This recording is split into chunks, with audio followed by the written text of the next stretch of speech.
Magandang gabi sa inyong lahat. Ang aking ikikwento ngayon sa inyo ay tungkol sa mga kwento din ng mga nakausap ko last year nung umuwi ako sa New Manila, Quezon City. Marami po kasi ako mga kakilala na theology student, pari sa Mount Carmel Church at maging mga madre. Uumpisahan ko sa pagsabing hindi lahat ng naglalakbay patungo sa pagiging lingkod ng Diyos ay nakararating sa kanilang mga layunin. Ang daan ng kabanalan ay punong-puno ng pagsubok. Hindi lamang sa pananalig, kundi pati na rin sa tapang at tibay ng loob, gayon na rin sa kaliwanagan ng isipan. Ako nga pala si Marco, dating seminarista. Ang aking kwento ay hindi tungkol sa tagumpay sa pananampalataya, kundi sa isang pagkatalo. Isang pag-atras na dulot ng takot, mga pangyayaring hindi ko maipaliwanag at isang nakakahilakbot na karanasan na nagpabago sa landas ng aking buhay. Bata pa lang ako, alam kong gusto kong maging pari. Lumaki nga akong aktibo sa simbahan, nagsilbi bilang sakristan at laging nangunguna sa mga dasal sa paaralan. Kaya't nang mag-alok ang aming parokya ng pag-aaral sa seminaryo, agad akong pumayag. Kasi isa itong katuparan ng pangarap ko. Ang seminaryo ay isang malaking gusali, luma at para bagang may itinatago na maraming lihim. Doon ay makikita mo ang mga antigong altar, mga kwartong naglalakihan ng bintana at mahahabang pasilyo na tila walang katapusan. Sa unang tingin, tila perpekto ang lugar para sa pagninilay-nilay at pag-aaral. Ngunit sa paglipas ng panahon, lalo kapag halimbawa sa pagkakataong nasasanay ka na, dito mo mapagtatanto na ang kapayapaan ng seminaryo ay may kasamang mga aninong hindi kayang paliwanagan ng lohika. Isang hapon nun, abala ako sa pag-aaral ng Latin sa aming silid-aklatan nang marinig namin ang sigaw mula sa kusina. Lahat kami nagtakbuhan papunta roon. Naroon ang aming kusinerang si Aling Norma. Isang mabait na ale na kilala sa masarap niyang luto. Ngunit ang nakita namin ay hindi ang Aling Norma na nakilala namin. Nakaupo siya sa sahig. Kitang-kita ang panginginig ng kanyang kalamnan at gayon na rin ang kanyang pag-iyak. Ang kanyang mga mata ay tila nagbabago-bago ng kulay at ang kanyang boses ay parang hindi sa kanya. Tandang-tanda ko ang eksaktong mga salita niya. Sinisigaw niya ang "Hindi niyo ako mapipigilan!" na may tinig na tila nagmumula sa kailaliman ng lupa. Nang magsimulang magdasal ang isang pari, doon siya mas lalong nagwala. Sa harapan naming lahat, nakita namin siyang bumaluktot sa posisyong imposible para sa isang tao. Ilang oras ang lumipas bago siya tuluyang kumalma. Ngunit hindi ko malilimutan ang malamig na hangin sa kusina ng mga sandaling iyon. Hindi ko malilimutan ang takot sa kanyang mga mata pagkatapos ng insidenteng iyon. Takot na parang alam niyang hindi pa iyon ang huli. Isang gabi naman, binigyan kami ng takdang aralin na maglinis sa altar bago ang misa kinabukasan.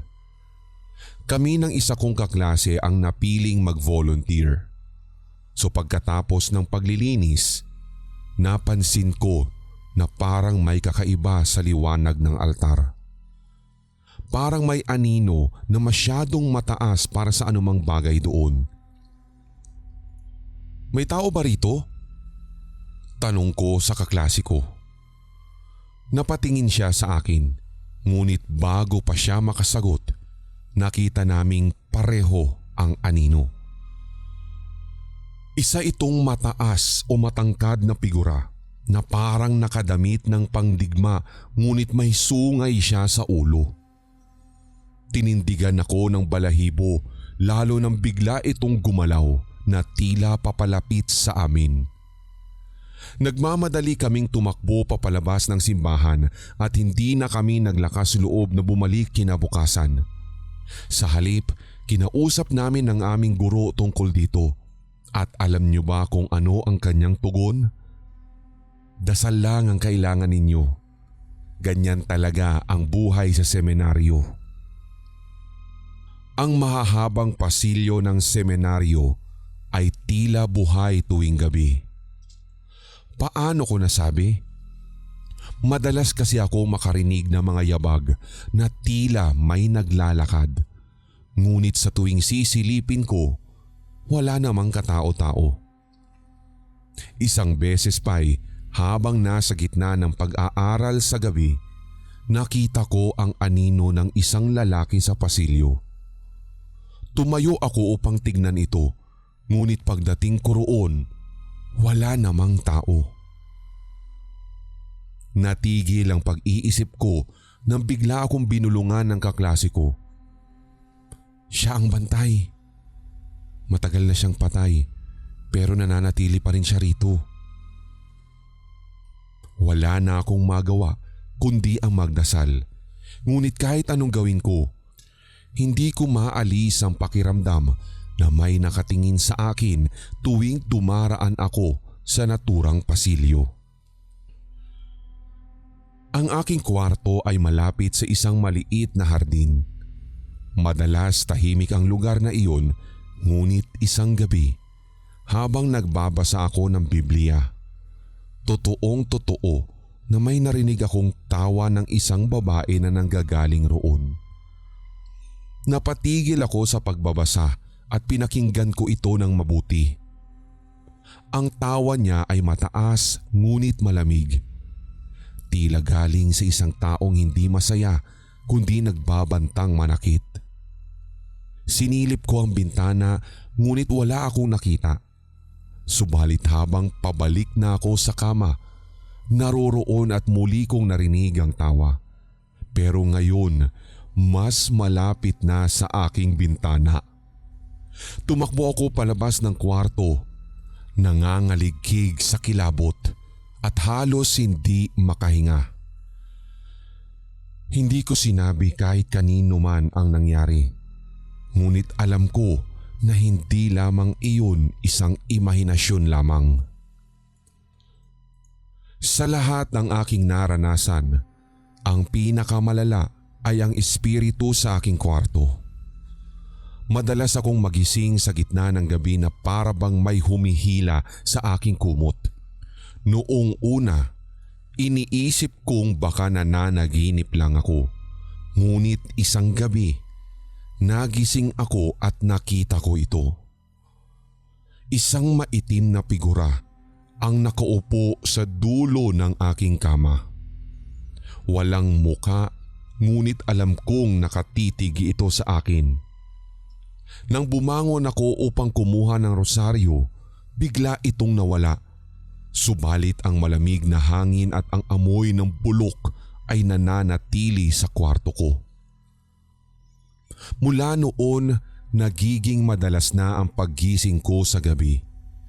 Minsan ay naririnig ko ang bulong nito na malapit sa aking tenga, na parang tinatawag ang pangalan ko. Hindi ko na kayang magpanggap na normal ang lahat, kung kaya't nagdesisyon na akong umalis. Aaminin ko, hindi ko talaga kinakaya ang mga nangyayari. Ang bawat araw ay tila isang laban para sa buhay at maging sa kaluluwa ko. Kahit anong dasal ang gawin ko, hindi ko matanggal ang takot kaya't nagdesisyon akong umalis. Mabigat sa loob ang desisyon kong iyon. Pakiramdam ko'y pinabayaan ko ang Diyos. Ngunit hating-hati ako sa isipin na tunay na nanghihilakbot ako.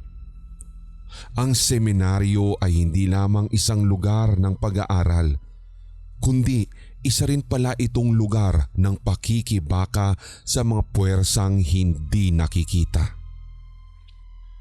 Oo, at hindi madali ang maging pari. Ang landas patungo sa kabanalan ay hindi lamang puno ng mga sakripisyo, kundi ng mga pagsubok na hindi mo aakalaing darating. Hindi ito para sa mga mahihina ang loob, lalong-lalo sa mga taong madaling matakot. Kung may natutunan ako mula sa karanasan kong ito, iyon ay ang tunay na halaga ng pananampalataya. Hindi ito tungkol sa walang takot na pagsabak sa anumang hamon, kundi ito ay tungkol sa pagtanggap na minsan kailangan mong humakbang pabalik upang muling buuhin ang iyong sarili. Hanggang sa ngayon, dala ko pa rin ang mga alaala ng seminaryo. Hindi ko alam kung ano ang tunay na layunin ng mga pwersang nakasalubong at naengkwentro ko sa loob. Ngunit alam kong ang lahat ng iyon ay bahagi ng mas malawak na laban para sa kaluluwa ng tao.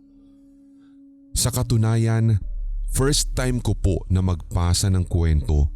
Nais ko pong magpasalamat kung sakaling matatanggap at mafe-feature po ito, and once again, more power sa inyong channel.